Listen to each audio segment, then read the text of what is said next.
it kind of just went off from there. So my spiritual awakening wasn't this moment, I'm not clairvoyant. I don't have visions. I don't have voices speaking to me. So there isn't like there wasn't a thing that happened that was like a watershed moment. It was just more the slow unfolding. And then, one day I woke up and I was like, gosh, I think I'm pretty spiritual, you know? And then Welcome, everybody, to another episode of Trust the Universe with Missy and Catherine. So, this is our new podcast. I'm super excited. It's a podcast for sensitive and empathic and spiritually curious people who are ready to release control and surrender. And we just love sharing our stories. I shared my story last week, and now it's time for Catherine's story, which I'm super excited to listen to. And I just want to remind everybody that we also have a Trust the Universe membership if you wanted to dive a little bit deeper in some of the topics that we talk about here on the podcast. And that's $44 a month, cancel anytime. And the link will be in the show notes. All right. So we always like to start off our podcast with asking or sharing our wink from the universe this last week. So, Catherine, what was your wink from the universe this week? So under the category of like things that I'm enjoying in beauty and self-care, one thing that I've really struggled with for a long time, since like my mid-30s, is hair loss. And I have tried every fancy serum, every shampoo, every water filter, and like really nothing seemed to make a difference until I found something this past couple of months, which cost me $6 and is working like in a crazy way, which is scalp massage and derma rolling. So I found this thing. I don't even know where I came across it. Like I'd heard of scalp massage being important for hair growth beforehand to get blood flow going, but for me, I was just like, whatever, that can't be my issue. It must be, there's a skin issue or a scalp issue or a nutrition issue. And so I was trying everything from all sorts of different angles. But I got one of these like nubby like rubber shampoo scalp massagers. If you can get them like at any drugstore or off Amazon or whatever. And I committed to doing like a scalp massage for 5 to 10 minutes a day. And I just do it when I watch TV. And I actually have two. So I'm like double handing, like massaging my scalp with these things. And it just, first off, it just feels so good. Like it is so relaxing. It's great to do at night before you fall asleep. And I just try to get, like, I focus on my hairline where I had lost a bunch of hair, but everywhere else too. And then I follow it up with derma rolling, which, if you get one of those little micro needler things, you can also get them pretty affordably, like at a drugstore or off Amazon. They're a roller that has a ton of tiny, tiny, tiny little needles on them, and I roll it across like all aspects of my scalp, all areas of my scalp. And I do this without oil because I had seen on Instagram people doing this, like all sorts of like hair oiling, scalp oiling. And I was like, this looks disgusting. I don't want my hair to be covered in oil, and Yeah. it doesn't feel good. It's almost like a sensory thing to me. So I was like, I'm just going to derma roll and scalp massage with no oil. And the derma rolling feels good too. It's not painful. The needles aren't like deep enough to really make cuts, but the concept is they're bringing sort of micro tears to rebuild blood flow and circulation and collagen to the areas where you do it. And it is crazy that my hair has absolutely stopped falling out. And I was like, was this a blood flow issue, a circulation issue the whole time?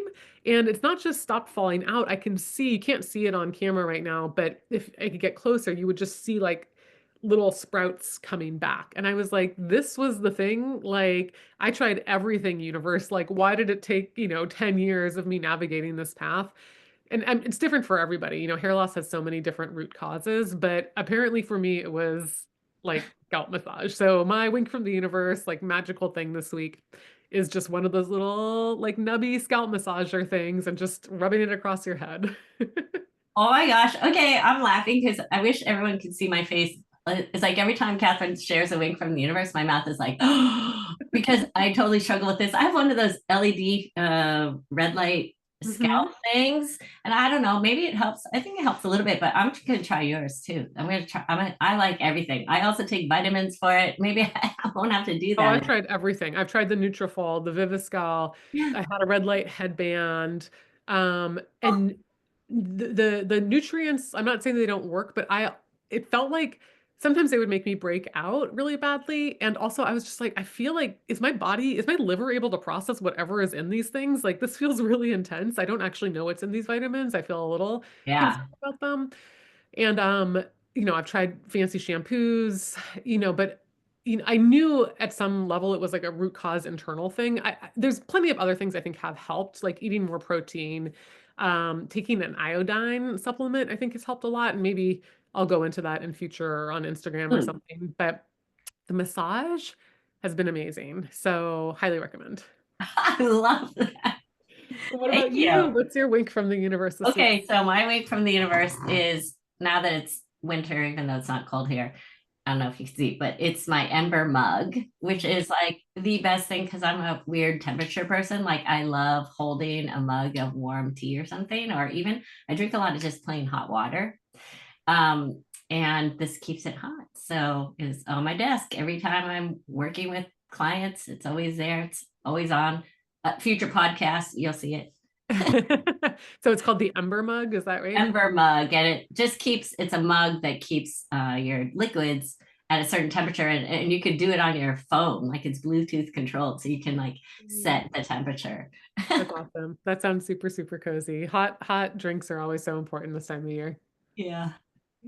Yeah. Okay. So, Catherine, I'm ready to hear your story. I know some of it, but I want to start out by asking you what you were like before the age of 7. So, what did you love to do? What were you into? What lit you up when you were 7? Yeah. Every So, mug. I mean, I really enjoyed hearing what you were like before 7 because I think I was pretty similar. But the biggest things that were like, if somebody had asked my parents or any other adults that knew me at the time, what is Catherine into? It would be reading and writing. So I started reading from a very early age, like reading full adult books at age 4, which my parents were Wow. like, "What?" They came across me one night, like my dad was reading something like maybe it wasn't literally War and Peace, but it was like a book like that.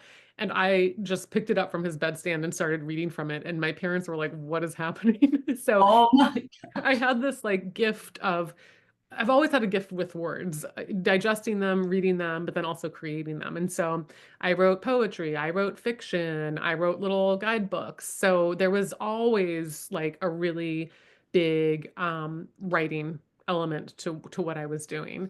I was also a kid who was very in tune with nature. I grew up for the first 10 years or so of my life in Washington, D.C., but we grew up in a kind of suburban neighborhood of Washington, D.C., and we had a backyard that backed up to a forest. And so I was always out there playing in the dirt, playing with bugs, caterpillars, getting magic sticks and twigs and potions together. And and what I will say is I was also extremely sensitive.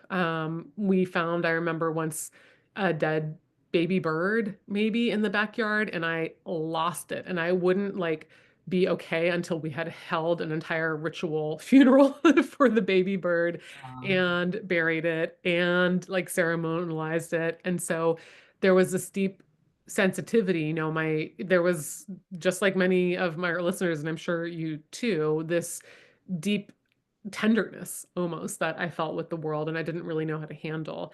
And I was also kind of a moody kid. I have a distinct memory when I was about 5 or 6, my best friend at the time came over, and this is because I have a Scorpio moon, which can be kind of intense. We kind of whipped each other up to be in this frenzy of how nobody actually liked us. And I was like, nobody likes us. Let's go lock ourselves in the bathroom.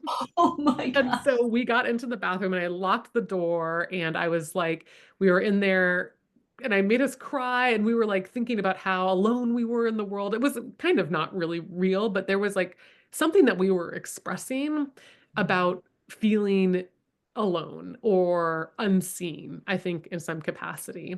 And my mom like had to, break down, not like break down the door, but like had to figure out how to get it unlocked. She was like freaking out because we were like 6 years old, locked ourselves in the bathroom.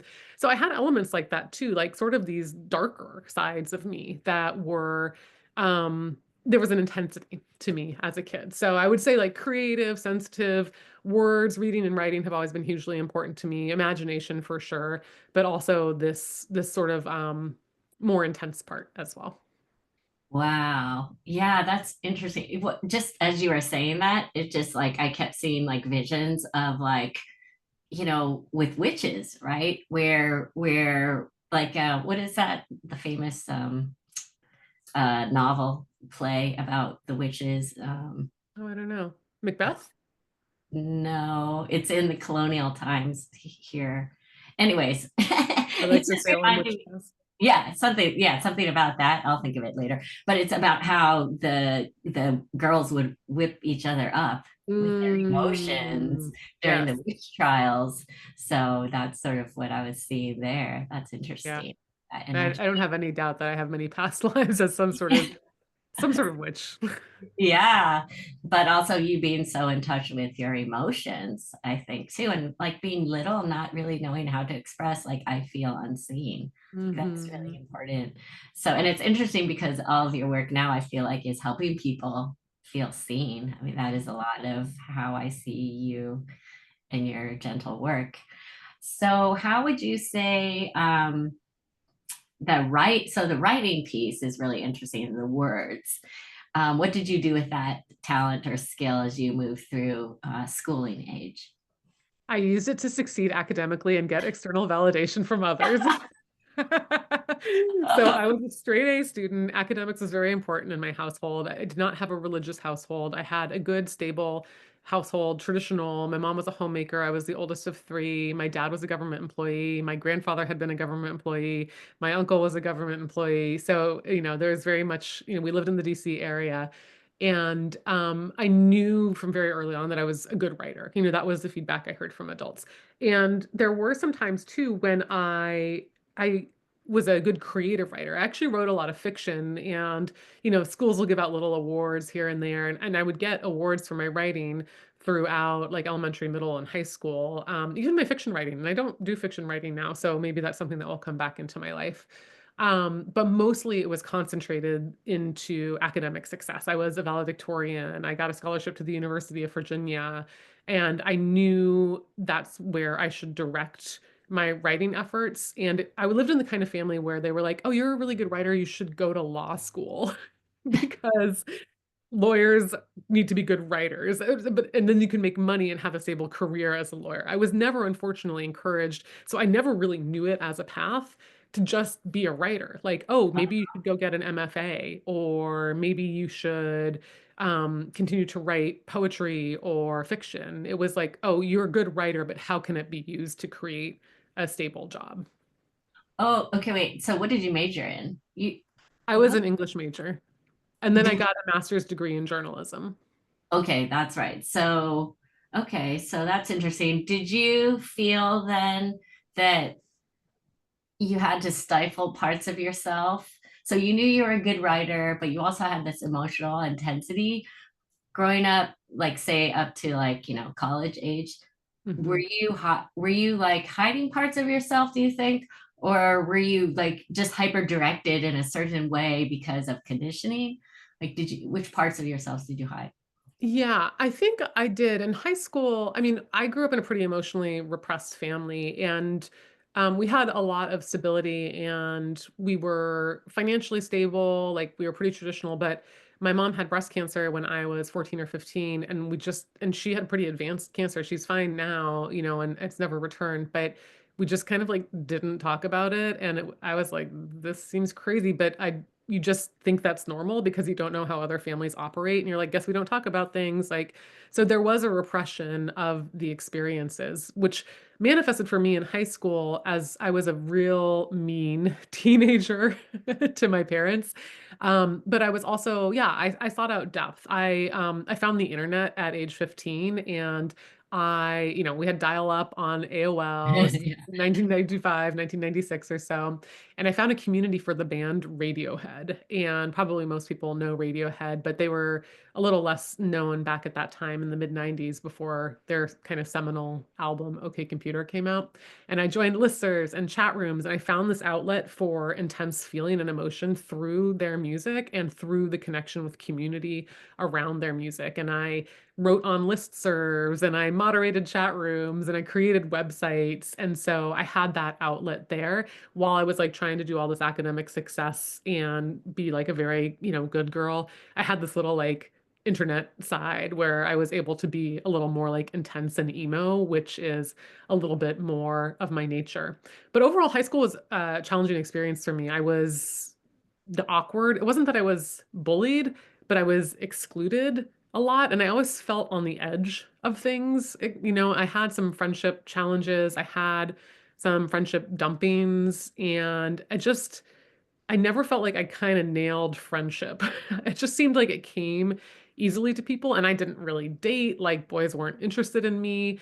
And I was like, so you feel this kind of thing like, is something wrong with me? Like these sorts of things come easily to other people. These girlfriends have all these friends, and I did have friends, I had some great friends. And in college, I really kind of found my place. But yeah, I dealt with a lot of feeling. I would say like the biggest feeling throughout my adulthood and into my 20s was kind of like othered, like at the edge of things. Ooh, okay, so that's interesting because I think last week we talked about your greatest challenge is your greatest gift. So Hmm. that's interesting. So if you felt that was a big challenge in your life was feeling othered, and then now you have a membership, right? We have a Right. membership together. You run courses, you help women, you really big community builder. Do you see that to be true in your life? Have you seen that shift from the weakness to the strength? I think so. I mean, it's really important for me that everybody feel included because when you feel the pain of being excluded, you don't really want anybody else to ever feel that way. And so I love thinking of my community and the Sunday Soother community and the people who follow me as kind of like the island of misfits. It's kind Yeah. of like that, but we're not really misfits, so I don't like think that word applies. I think we're incredible people with special talents, but definitely like inclusion in groups, but then also self-acceptance. Like that's a huge thing that I have had to go through. It's you can't really be accepted by groups unless you're vulnerable, you show yourself, you accept yourself. And so a lot of that was, internal work for me too. Yeah. So what were some of the things that you've used, like in your younger, not maybe not right now, but to move you through into accepting who you are? Like, was there a moment? Was there something, a story to share about you learning to accept yourself? Yeah, it was a long road. I'm thinking that there wasn't any acceptance. Like I had a pivotal moment for me. I wouldn't have known it was like a spiritual awakening moment for me at the time, but I had a really bad breakup in my 20s. It was my college boyfriend and we had been together for like 6 years or something, and we had this horrible breakup, and it was just like gut wrenching, like total horrible everything. All the classic like really bad breakup things.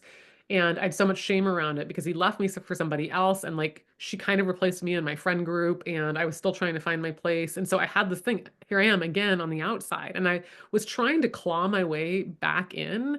And I did that for like 10 years, not for that specific group, but in different situations. I was always looking outside for acceptance, whether it was in romantic relationships with men or trying to claw my way into friend groups or get acceptance by like getting promoted or whatever.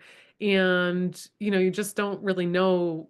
Well, the biggest thing that's preventing you from that is like you're not accepting yourself, which sounds like so cheesy and basic and like cliched, but it is kind of true. And so, where I started to do that, I mean, probably and this is such a key thing for people who want to go through a spiritual awakening or kind of find their paths like me and Missy, have been lucky enough to do, is I did the Artist's Way by Julia Cameron. And it's a 12-week creative workbook that has the morning pages, journaling that a lot of us have probably heard about. You take yourself on artist dates. She has a ton of self-exploratory exercises. And it was through morning pages and doing the Artist's Way that it's such a great book. It doesn't matter if you ever thought of yourself as creative or not, or you aspire to be creative. Every human should do this book because it's really a book about recovering from people pleasing and accepting yourself and tuning into your own desires. And that I was probably doing in my mid 30s. So that was my biggest tool for starting to come home to myself and accept myself. Oh, wow. I love that. So once you started to come home to yourself and accept yourself, what types of shifts did you see in your life? How did that change your life?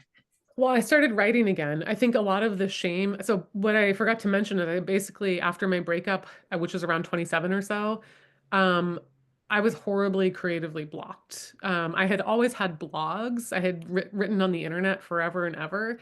And I just kept having false starts around my writing. I think I was just so in kind of like this broken, shameful place. My self-worth was like at a basement level.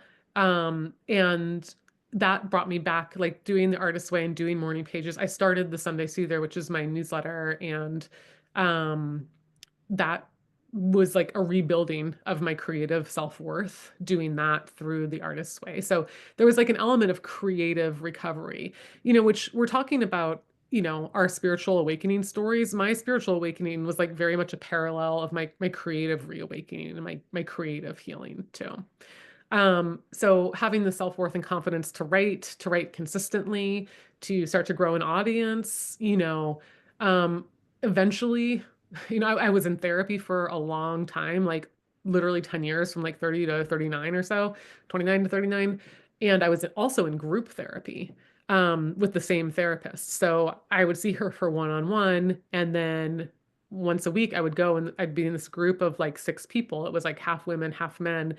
And that's a really, you're just like, well, here I am on display. Like the first meeting we did of group therapy was the most awkward hour of my entire life because we just didn't know what to say to each other. We were all so afraid of being seen and being vulnerable. And, you're with a group of strangers and you're talking about yourself. But like the group therapy, I really credit to opening myself to vulnerability too. So, between the creative recovery, the artist's way, group therapy, I started setting better boundaries in romantic relationships, which I had really struggled with for over a decade. So those are the start of, and I started just being like, part of what happened for me too was I was in my late 30s and I was single and unmarried. And I was like, oh my God, because I had come from such a traditional upbringing. I thought the pinnacle of life was to get married, get a stable job, have children. And I didn't even stop to think about like, do I actually want this? And so I started to think like, okay, well, if I want to have children, I'm kind of at the point where I'll probably need to figure out how to do this on my own. And I was just like, I do not want to do that. Like I have literally no interest in having children, it turns out, you know? And you didn't know this thing. Like, and you're like, oh, I don't want this. So I started envisioning a life for myself where I didn't have to chase men, and getting married wasn't such an important part of my story too. So yeah, it's all this kind of return to wholeness type stuff that, many of us go through. Yeah, and I also love like a bunch of things here, but like the not chasing, I think that not chasing is an energy Hmm. and that has like an element of scarcity, I think, to it. Hmm. Maybe like so I have to chase because there's not enough. So I think when we start coming back to, okay, I am enough, there's enough in this world. So it's like an abundant mindset. That's when we start attracting all those things because I want to hear what happened next. But the other thing I want to talk about, point out in your story, what I loved is you're talking about harnessing your creative energy, and the way that like I visualize that is that's your life force energy. So Hmm. I feel like creativity, that's all sacral chakra, but it's also our emotions. So you had talked earlier about repressing your emotions or being too moody or too much or things like that. That's like taking your creative energy, like smushing it down. So that process of opening up that creative channel also opens up the intuitive channel. So probably I'm guessing, and I'd love to hear about this, like pings that you've gotten, intuitive hits, like how that opened. But I think when we consciously open that creative channel, we get more intuitive hits, we hear more messages, we learn how to feel okay feeling all those emotions. Hmm. So I guess my questions to you are intuitive hits, like did your intuition come online? And also what happened once you started like, well, I mean, I know you're married now. So how did all that happen? Well, it was so funny because, like I said, I wasn't raised in a religious family, and the idea of being spiritual wasn't even like a thing on my mind. So I didn't really know what intuition was, or that like it was a thing that I could have. So I don't know how to explain it. It's just mostly like you live on Mars and then you're like, there's this whole other world over here I didn't even know existed, but you'd never heard of it. So it wasn't like a thing that was possible to you. But like what kind of started happening is around the same time, this is all unfolding, I would say, between like 35 to 38 or so. And I'm 45 now. I started doing the artist way. I started writing the Sunday Soother. I went to Sedona for fun with a girlfriend, which is where a lot of people get, their energy, spiritual awakening. And when we went into Sedona, I think it was 2017 or 2018. And I still wasn't considering myself pretty much a spiritual person. I was reading a little bit of tarot for fun. I was journaling. And tarot was a big bridge for me too. But at the time, it was just like, oh, this is kind of fun. Like, I'm trying to learn. I'm like Duolingoing tarot. I'm like reading a card 5 minutes a day, just trying to learn what it means. And we went to Sedona and I got a Reiki session. I had never gotten Reiki before. I didn't know what it was. I thought it would be like a physical massage. But of course, Reiki is the healer lays hands on you or right above you, and they are clearing your energy. And the Reiki healer was also a psychic medium. Her name, by the way, for anybody who wants it, is Christina Wooten, Wooten, and she's great. And when we sat down, she gave me this psychic reading where I'd been thinking about leaving my job. I was getting certified and becoming a life coach. That was also a huge personal awakening for me. And I was like, I kind of wanted to leave my job to be a life coach, but this is scary. I don't know how to do it. And the first thing she did, she sat down and she's like, okay, we got to talk about your job. And it's time for you to leave. And like, this woman didn't know anything about me. Like, and there was no way she could have, I wasn't like writing online about how I was ready to leave my job or anything. And she was like, yep, we're talking. She was like, I'm talking to your guides. They say it's time to roll the dice. You got to do it kind of now or never. And then she went on to all these things. And some of them were kind of random. And I was like, I don't know what she's talking about. And then some of them were like, holy shit, this woman has like got my number. How could she know this? And so between the Reiki being a really beautiful experience, like I felt very grounded afterwards. And I had beautiful like sensations of color. And then her psychic reading, I was like, there's something here. And for me, I am somebody who, if I live it and believe it, like it's real. So I wasn't like, God, I have to go through this whole existential crisis about like, is psychic mediumship real? I was like, oh, this stuff is real. It was just like very matter of fact to me. I was like, Reiki's real, energy's real. Psychic medium somehow can do some stuff and read your mind. I don't know how, but like all this feels very matter of fact. I want to learn more. And I'm like very much like a voracious learner. And so I went back to Sedona 6 months later and got certified in Reiki. I started deepening my tarot practice and it kind of just went off from there. So my spiritual awakening wasn't this moment, I'm not clairvoyant. I don't have visions. I don't have voices speaking to me. So there isn't like there wasn't a thing that happened that was like a watershed moment. It was just more the slow unfolding. And then, one day I woke up and I was like, gosh, I think I'm pretty spiritual, and then you just start learning and talking about it more. And I found feng shui and I got really, and so all of a sudden you're like, holy shit, I'm this incredibly spiritual person. Like, how did that happen? Guess the last 3 years really changed me. And Oh so, my gosh. Okay, yeah. before we go into the romancing, wait, I've got to dive a little deeper here. Okay, for one thing, I thought you said spiritual comedian Oh. instead of spiritual mediumship. Okay, but how did you go from your job to I'm going to be a life coach? Like, how did you think, oh, life coach? How did that even Yeah. happen? Well, so in my jobs, I'd always been like striving to manage people because I was living this kind of checklist life. And the next thing you did, like the way you advanced was to become a manager. You got, more senior titles, bigger salaries. And I did enjoy managing. And I liked working. I tended to hire a lot of young women and so the mentorship aspect was like really what I enjoyed about my jobs. And so I was like, I'm going to go get certified as a life coach. So I took this year-long program through an organization called New Ventures West. And I was doing that in tandem while still working the last couple of years of my job and writing the Sunday Soother. So my plan had just been, okay, I'm going to, at some point, whenever I get the courage up, I don't know when this is going to happen, I'm going to leave my job and I'm going to become a life coach. But I was just going to be like a career coach. I was going to Oh, be a very standard like life career. Let's get you a new job. Let's help you set some goals type of accountability coach. And that's what I did do for a while until I started weaving, all my spiritual work into my coaching as well. And so, how did that work though? Because you probably had clients in the corporate world, maybe, and then you started switching over to spiritual life coaching and the things that you do now. So, how did you manage that change? So the program I did was great. New Ventures West requires you to do a lot of pro bono coaching. So I was taking on, and luckily by that time I had grown my audience on my newsletter some. So I basically was like, does anybody want to do pro bono coaching with me? And I took on 4 to 6 clients. And so I was working with them while I was still doing my job. And I mean, the journey of me leaving that job to start the business was definitely like a kick in the ass from the universe. So what, because I was too scared. Yeah. Like I could have done it. Everything was in place. I had saved enough money. I had an email list of enough subscribers. People had, viewed interest. I knew how to build a website, like I had the marketing tools in place and I was just like, I'm not doing this. I'm not doing, I'm too scared. I was way too scared. Like I had a million limiting blocks around leaving. I was worried what my parents were going to think of me. I was worried about scarcity. You have the thing in your head, I'm going to be homeless somehow. And it's like, you go to all the extremes.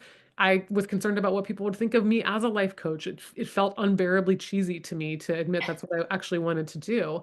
And what happened was it was very tied into my relationship. I had a crush on my now husband for a long time. And to keep a long story short, I basically gathered up the courage to tell him how I felt. We were friends for 3 years. And he lived in New York at the time, and I told him how I felt. Turned out he felt the same way.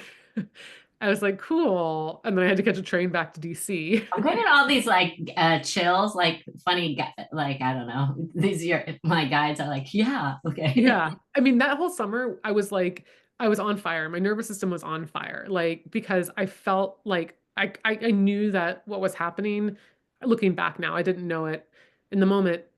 A new me was kind of being birthed. I was going to enter this romantic relationship that was going to get serious. I was going to start this job. I was becoming a spiritual person, but it felt horrible. Like I Well, was, when I say on fire, like my anxiety had never been so bad, like ever. Um, and I was drinking a lot. Like I had a real problem with alcohol that I didn't admit to myself because it was the only tool I knew how to use yeah. to calm my nervous system down.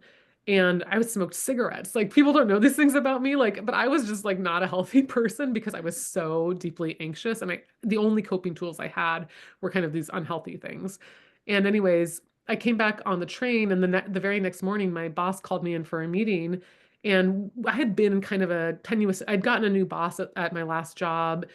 For some reason, he didn't like me, but he didn't really, there was not like enough good footing to essentially, I think, like fire me because I was pretty good at my job and I was doing all the markers. And so this is where I learned about timeline jumping because what happened is I gathered the courage. I went through so much fear to tell AJ how I felt. And the very next morning, he called me into a meeting and he said, hey, I know you're thinking about being a life coach. You're about to finish your certification. What if you stay here for 3 months? We plan your exit. You leave exactly as you want. And then you freelance with us for a year to cover costs as you build your business. And I was like, yes. That's Because so that was good. exactly how I would have wanted it. I was too scared to quit. I wasn't going to do it on my own. So by working through the fear of telling AJ my feelings and admitting that and being bold, because the universe hugely responds to like bold and courageous action, like Yes. you will manifest really quick the more you can do things you're scared of. Um, then I timeline jumped on career wise too. And so then I was off. Like that all happened. As I built my business, I still freelanced for my old job. And that was like 5 years ago. Okay, so also I want to share that I'm not surprised that happened because the energetics of love and money Yes. are the same. So the Mhm. fact that you showed up in love automatically switched off over your money. Yeah. And that's like a good way for people to look at things. If you're stuck in one or the other, look at where you're stuck. And yours was really about vocalizing, right? Standing up for your wants and needs. And you do Yes. that in love, and it automatically opened the door in money, security, career. Yes. to tie this back to surrender and trusting the universe, that was a real moment of surrender because I decided to tell AJ how I felt, and I did not think he felt the same way. But something in me was like, you need to say this out loud because you are worthy of stating your emotions and your desires and your needs. So I went into that whole experience being like, well, I'm about to get horribly humiliated and rejected, but like, I got to do this so I can like move on because I'm worthy to say that I feel this way. And I really cannot emphasize how terrified I was. I was sweating. I was taking shots of alcohol like before, like really, it was a serious thing for me. Like it was very, very, very scary. Like it felt like I was about to be pushed out of a plane. So I Mm, really empathize with the fear that I know a lot of our audience goes through when they're thinking about these things. And I got to tell you, it's just really going to be that way. Like you're gonna be fucking terrified when you do a lot of these things. Like, and in your story, Missy, and now mine, I hope we can emphasize that we have been fearful people, yeah. we did things anyways. And something was leading us forward. I think, it was the universe, it was our calling, it was our higher selves. And we found our tools at the time. Yours was meditation, mine was alcohol and cigarettes, tomato, tomato, and you do what you can to get Yeah. through the fear.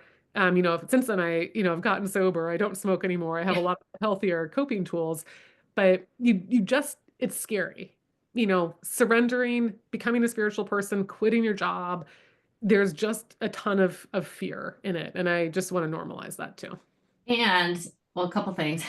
One is I think when we take an action that shows the universe, hey guys, I'm serious. Help me out here, taking an action. And it's kind of the trust piece is disconnecting from it has to happen this way. When I take this action, this one thing has to happen because a lot of times I've taken action and something else happened and I was like, wait, what? That isn't what I wanted. But then I see 5 steps later, I was like, oh, thank God that thing happened. I didn't see it at the time. So it's that disconnecting from the outcome, but taking the action is the thing that moves the universe into helping us. It's one thing I want to say. The other thing I want to say about you is that this is such a good example. So you sharing, like, yeah, I drank, I smoked, all these things, which is so, I love it because that's why you're credible. I mean, seriously, like I was just before we started this podcast, I was like, what's in those bowls you keep showing us on Instagram? Like, so your health things come from a place of, yeah, not you actually lived it. So Yeah. that's what I love. That's authentic. Yes. I always just am like, I say this a lot. I think about this a lot to myself. I'm really glad I never tried hard drugs. And I'm serious because I have a kind of an addictive personality, and when you're this sensitive, you use what you can to regulate until you find better. Yes. I'm, you know, I'm almost grateful to alcohol. I know that sounds crazy to say, because it's such a destructive force in our world, and you see that more and more. When you get sober or start to try to live a little bit more healthy, you're like, God, alcohol is like a genuine cultural problem. It's really bad. Like nobody should be drinking alcohol, in my opinion. But like I'm thankful I had it because it was what I had at my disposal at the time. And it somehow got me to this place. So you can have these experiences and I don't have any shame about it. Yeah. And I don't think anybody who struggles with any substances should have shame because your body is finding ways to regulate the best way it knows how and a lot of us have to regulate our anxiety is a normal response to what is happening in the world today and to whatever is Yeah. happening in your environment. And you do what you can to regulate. Absolutely. And also, I think it's interesting. I work with a lot of people who are in AA actually. Mhm. And what I found is they are actually huge empaths, like a lot of Mhm. them, because they felt so much, they didn't know what to do with all that Have to information. numb it with alcohol or Yeah. substances. Absolutely. I think So, that was a huge aspect for me. yeah. Yeah. So, AJ's story. Oh yeah. Well, that was really just we were kind of on from that moment. That was 2019. We Yeah. started dating, and that was a trust thing too. I mean, shadow work, and we should do an episode about shadow work, what exactly that is. It's a huge element of running a business and finding yourself in love. Because I had really struggled in romantic relationships. I had had That horrible breakup in my 20s, that was so painful for me. I had another big breakup when I was 30. I was engaged and we ended the engagement. And like it was really kind of him ending the engagement. It was like sort of mutual, but it was like also not. And so I had these, and, my dating through my 30s just kind of felt like a series of men rejecting me. I was saying, please love me. And they were like, nope. And so I had a lot of anxiety and triggers in romantic relationships too. And so being with AJ forced me to really work through that because my thing was, well, once I find the right guy, then I won't feel anxious. And that turns out that's not really true. Like I was still anxious in my relationship with AJ. And I was like, okay, this is an inside job. So regulating, being vulnerable, better communication, trusting him. I didn't really trust men. And I have a huge abandonment wound. I was really worried about being left or left for somebody else. And learning to steady myself and regulate through that, all the way to here we are. Yeah, we just got married last October, and that relationship has been a huge spiritual growth experience for me too. And it feels it's like really content and wonderful now. Oh my gosh. Well, thank you so much for sharing your story. I love that. Is there anything else you wanted to share with the audience before we go? I think just trusting what a lot of what Missy and I have talked about is just like these things don't get delivered wholesale packaged to your front door. You're not like all of a sudden an entrepreneur. You're not all of a sudden a spiritual person. Like the spiritual awakening for me, surrendering, um, was really it still is kind of this day-to-day unfolding. And for me, ultimately, I had to choose to believe my lived experience because people will tell you, this will happen in feng shui. I'll work with a client, we'll do some feng shui, and then the thing they kind of want happens, and they're like, "Wow, that was just a great coincidence." I was like, "It was not a coincidence." And so people will tell you that's just a coincidence, or oh, that's just something that was going to happen anyways, or tarot doesn't really talk to you. Who do you think like that a card is going to tell you wisdom? And at every step, I was like, yes, I do think this. And I feel silly admitting it. Um, but I have to be honest about my experience. This has all been very true for me. And, you know, so that's just something to trust your lived experience. If you feel like tarot is talking to you, or you did a feng shui adjustment and then you got a new job, like it is connected because energy is real. Like it's a fact of the universe. So Yeah. what Missy and I are really doing is just choosing to work with the energies of the universe. And sometimes those energies come in the forms of our higher guides and our support team. Sometimes those energies come in the way our offices are set up, or it pings to our intuition. And yeah, I just want people to trust their spiritual experiences. Like you can trust and believe what you're experiencing, no matter what anybody else tells you. Yes, coming back to ourselves. And that was Yeah. your whole process too. So thank you. I hope Mhm. everyone enjoyed our stories. We're going to be back with some other fun topics. Oh, also, is there a way for people to send questions? I Yes. think. Oh my God. I was just going to say that we're on the same page. I have a link. I'll put it in the show notes where you can send me and Missy questions about anything. It's totally anonymous. And maybe either we can do a Q&A episode, or maybe we can just start answering one question an episode too. We can kind of see how the flow goes. Yeah, or if you guys have anything you're like super curious about or a topic, like we're open. We love just talking about whatever you want us to talk about. Yes. Yeah. Well, thank you so much to everybody listening, and lots of new fun episodes coming. And yeah, guess we'll talk to y'all later. Thanks. Bye, everybody. Bye.